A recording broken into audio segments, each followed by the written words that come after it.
Hey, what's going on, everyone? I am back for another Slim Sports interview. And as always, I'm your host, Jay Slim. And back for round three on the podcast. I believe this is the third time we're getting him on. The shot blocker, the slam dunker. If you've seen him on here before, you've seen the highlights, and you know this man is the definition of athleticism. 6'7" forward from the Eastern Kentucky Colonels, Yvens Paul. What's going on, Yvens? Nothing much, man. It's a great day. Happy to be on the podcast. Hey, absolutely, man. Always welcome on the podcast. You know your family. You are as Slim Sports family as it gets. Part of my personal family as well. You see the FSW jersey behind me. Yeah. Obviously, it goes back to the FSW days, doing what you do, being able to see you block shots in person and dunk on some people as well. Man, absolutely incredible to see the journey that you've been on. And I want fans, viewers that are just now getting to learn your name, see your face for the first time, to get to learn about your career real quick in a segment that I like to call Resume Rundown, where I'm going to show off what you do best by doing what I do best, and that's making some graphics. So let's go on ahead and show off what you've done. Obviously, first 2 years of college, you were at FSW, where you were able to help a powerhouse team do powerhouse things, beat some top teams in the country in the JUCO ranks. You go on to Eastern Kentucky, and each of the past 2 years, you have led Eastern Kentucky in blocks, including your first year with them in 2024-25. You ranked second in the entire ASUN conference in blocks per game, only behind the national leader in blocks there. And I mean, you really helped this team this past season on the defensive side of the ball, where you guys as a team, fourth in blocks, third in rebounds, and then scoring wise, you guys ranked fourth in the ASUN in scoring as well. So you were able to help this team out however it was, knowing what role that you needed to take on. And you took a bigger role from your first year with the program, able to get, some more starts, get a lot more minutes, a lot more opportunities. Talk to me real quick about this past season and growing your role in this system to where you could produce at a higher level. I mean, it all really started at the end of the season before this one.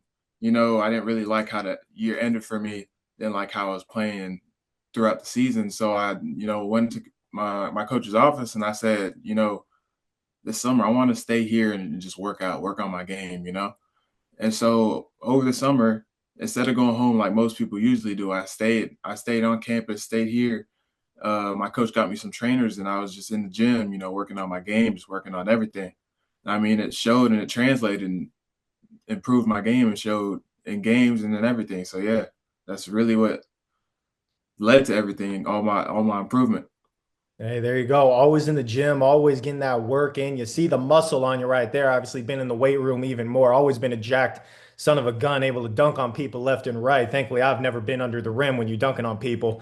But I mean, every season you guys have, you know how seasons go. Sometimes you have great stretches where you guys are winning games left and right. Sometimes you guys have some rough stretches, and you guys open the season unfortunately with seven straight losses following that season opening win that you guys had. But you guys were able to respond and bounce back, get a couple of wins. I believe Eastern Illinois being one of them to kind of help start off a little bit more of a win streak for you guys during the middle part of the season. Talk to me real quick about after, going through that losing streak, what was that team mentality? What do you guys do to really come together to, put things in the right perspective, put things in the right place for you guys to succeed moving forward? Yeah, I mean, as you said, season started off rough. Didn't look like it was going to turn out too great, but I mean, we all stayed together, trust the process, didn't get like we all banded together. We ain't let how the season was going put us down, and we stayed strong. Knew it could turn around at any moment, so we just kept fighting. Hey, that's all you can do sometimes. And you guys were able to fight and compete with a lot of these top teams in the ASUN conference. Even though sometimes it didn't go your guys' way, it wasn't like you guys were losing by double figures. You guys were still able to keep it close within a couple of scores. And I mean, that's why you guys, I mean, ASUN conference alone, fourth in points per game. I mentioned before, third in rebounds, fourth in blocks, really able to show what you guys could do on the defense. And what I thought was really interesting is you guys average more points per game this year than you did a year ago, even though you guys lost two of the top scorers in the ASUN conference in Devontae Bland and George Kimball. Kimball now being with, I believe, Vanderbilt is where he's at. So you guys lose those top two scorers and yet still find a way to have this rhythm offensively. And you yourself, you grow your points per game as well this year in your second year in the system. Talk to me real quick about the offensive scheme for this team to where you guys were able to produce at a higher level this year. I mean, I just feel like we were just able to score from all levels this year, able to score from the mid range, able to score from the three, able to score down low. We just had threats everywhere on the court. And so I felt like that's what helped us a lot offensively. It was causing a lot of problems for people's defense because you threw it into the post, you try to double, we kick it out, someone hits a three. You're playing too far or you're playing too heavy on the perimeter, you could throw it in, someone score in the post. So it was just like, we just had weapons everywhere. So it really helped the offense. Hey, absolutely, man. It helps to have a lob threat like yourself, able to do what you do, able to go up and dunk it on some of the biggest competition. And when I say biggest, I mean size. I mean 7 footer after 7 footer you were dunking on. And you already know that we got to get into this segment that I love showing off your highlights with. I like to call make that play, where I'm going to show off what I feel like were your top three dunks this past season, because you already know that they are you slamming it on some people's heads.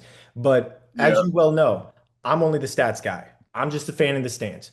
You're the one on the court doing what you do best. So, what would you say was your best play from this past season? I would say my best play just because it's really not even because of the moment, but just like who we were playing and who was there. But when we played Western Kentucky and I dunked on this 1 7 foot dude, I feel like that's my best moment of the year. Oh, I was watching that game live. You already know. You going against your former head coach, and Eric Murphy, who was an assistant for Western Kentucky, going against another former big man, and Brian Salabange, who, by the way, stepped away from that, said, "No, I'm not getting dunked on." And you dunked it on their 7 footer. And I'm not even going to lie. That one's at number four on my list. Did not make the top three, but it was very, very close, as you know.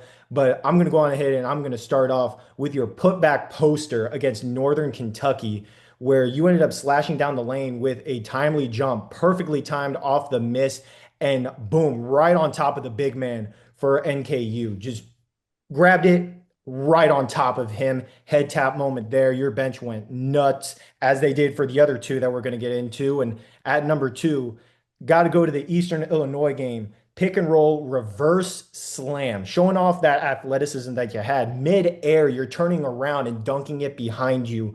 Where I mean, you rolled hard to the rim off of that pick, and that pass was just placed perfectly by your guard, where you were able to spot it, boom, turn, slam, doing what you do best. And number one, I got to go with the inbound poster against North Alabama, man. I mean, the Uh, ferocity that I thought you were taking the rim down with you. Your teammate inbounded the ball to you on a pick and roll play where you ended up getting into some open space and you rose up on top of their center. Absolute ferocity and strength that you had. And those are just three of your incredible dunks. Obviously, Western Kentucky and a whole lot more that I'm going to be showing off and on throughout this interview.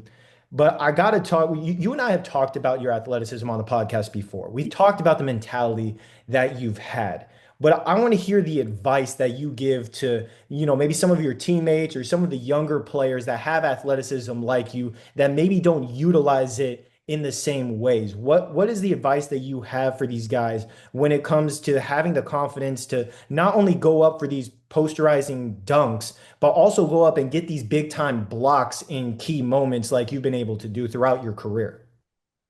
I mean, I feel like what really helped me is just like you got to kind of put yourselves in like awkward situations. You got to force yourself to do things you're not really comfortable with. Like I've always been a 2 foot jumper, but I wanted to work on my 1 foot bounce. And so I started forcing myself to do dunks off of 1 foot, Like you got to make yourself do things you're not really comfortable with.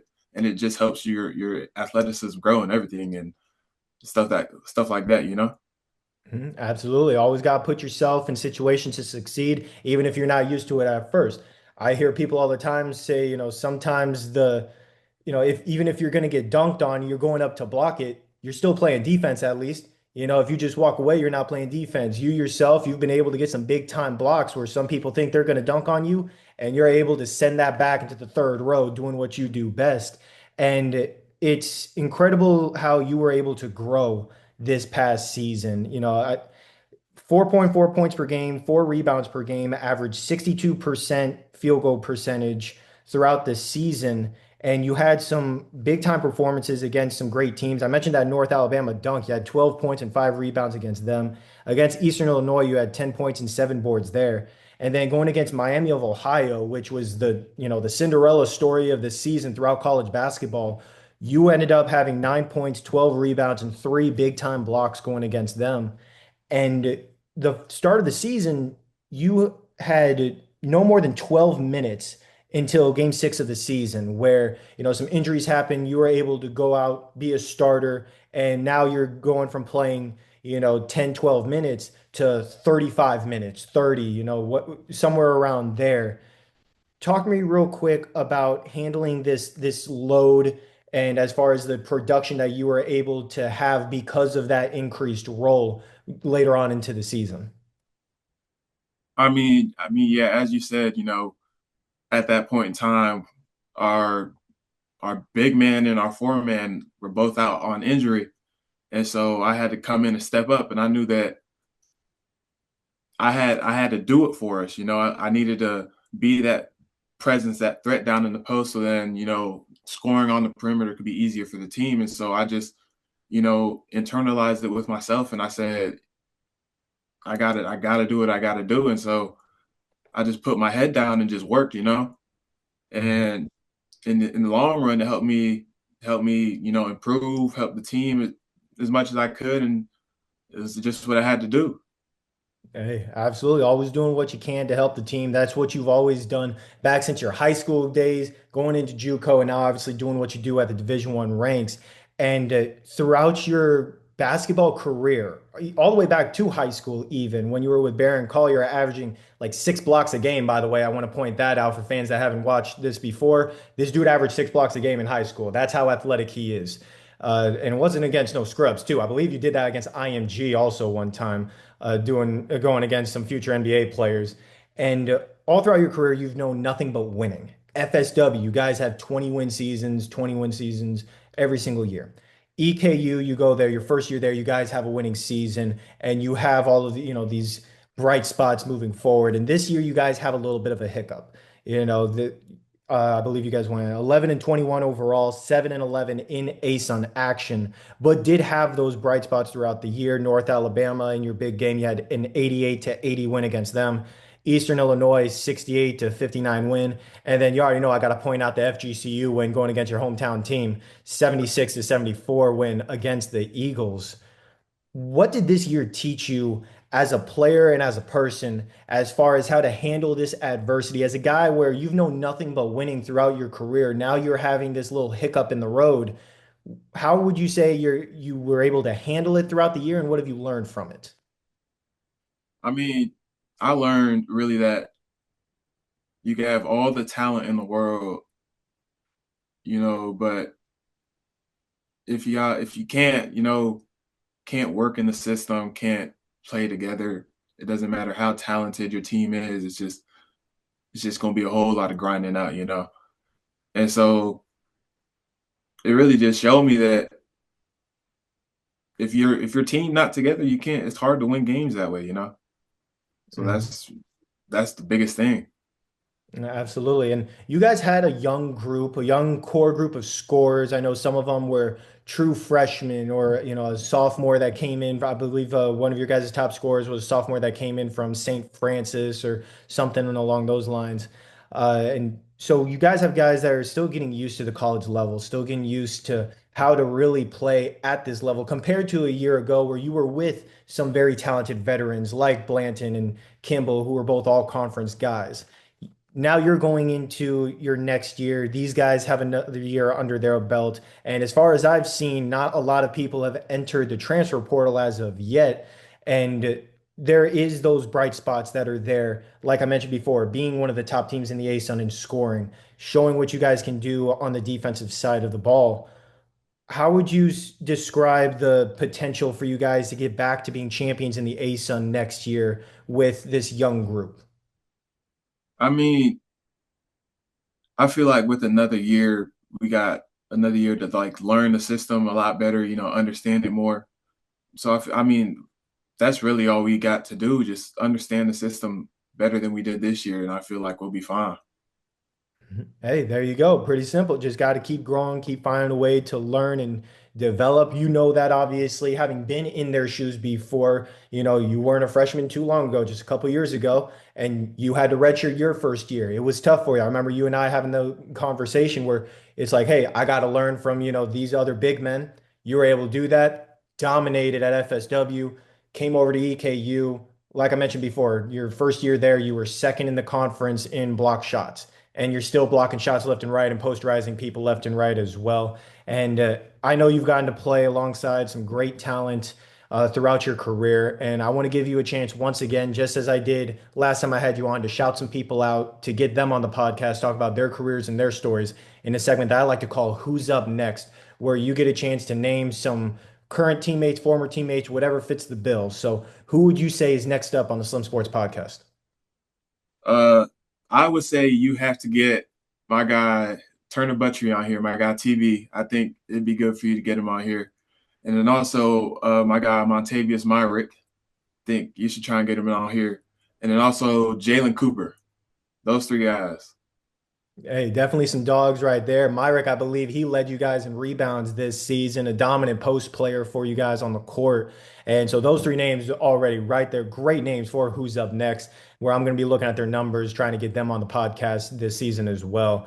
And now that we've talked about who's up next, definitely got to talk about what's next. You talked about before how last season you stayed, at EKU, getting in the gym, getting that work in. What's that next step this offseason, preparing for the 26-27 season to where you can go out there, contribute at an even higher level than you've done already, and take on an even bigger role for EKU? Uh, Honestly, my plan for next year is I plan on going back home this summer. This summer, I plan on going back home and getting some workouts in with some old coaches. Getting some old work. I feel like I need that. Getting some work with Paez, some work with my high school coaches. Getting in the gym with them, stuff like that. So that's probably what my plan is going to be. To get ready for next season. Hey, there you go, man. You and I both know. Shout out to Coach Paez. That man works out some of the best bigs that have ever been able to, be a part of certain programs where they go on to the next level D1. Every time he works with a big man, they produce. You went against Allen this year, against Jacksonville, another former FSW big. Obviously, Brian Celebonge with Western Kentucky. Man, they all give credit to Coach Paez, and obviously you are too. So I got to shout him out real quick because that dude has done a lot for not only you guys, but also for myself with my career as well. But can't wait to see the next version of Yvens, Paul, what you're able to do next year, and some more highlights that we're going to show off next year when I have you on again on the podcast, man, because you're part of the Slim Sports family. Always able to have you on every single year, doing what you do best, going off and being that winner, that dominant player that you are known for being, man. So thank you so much for taking time out of your busy schedule to once again hop on the Slim Sports Podcast. Of course, man. Thanks for having me.